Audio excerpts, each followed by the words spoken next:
রাজধানী ঢাকা ও আশেপাশের এলাকায় আকাশ আংশিক মেঘলা থেকে অস্থায়ীভাবে মেঘলা থাকতে পারে এবং দুপুরের মধ্যে বৃষ্টি কিংবা বজ্রসহ বৃষ্টির সম্ভাবনা রয়েছে। সেই সঙ্গে তাপমাত্রার কোনো পরিবর্তন নেই, ফলে ভ্যাপসা গরম অনুভূত হতে পারে। মঙ্গলবার বাংলাদেশ আবহাওয়া অধিদপ্তরের ঝড় সতর্কীকরণ কেন্দ্র থেকে সকালে দেওয়া পূর্বাভাসে এই তথ্য জানানো হয়েছে।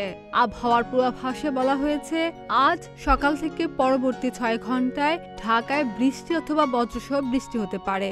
দক্ষিণ ও দক্ষিণ পূর্ব দিক থেকে ঘন্টায় 10 থেকে 15 কিলোমিটার বেগে বাতাস প্রবাহিত হওয়ার সম্ভাবনা রয়েছে, তবে দিনের তাপমাত্রা অপরিবর্তিত থাকতে পারে।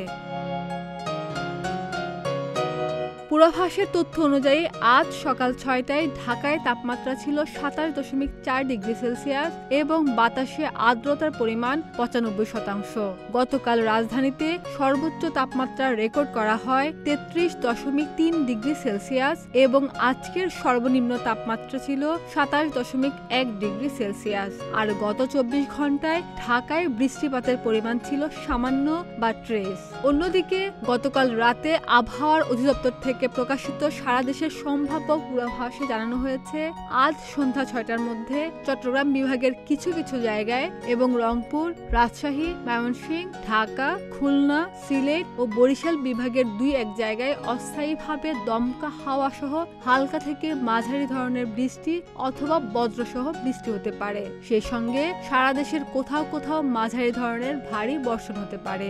ডেস্ক রিপোর্ট, প্রতিদিনের বাংলাদেশ।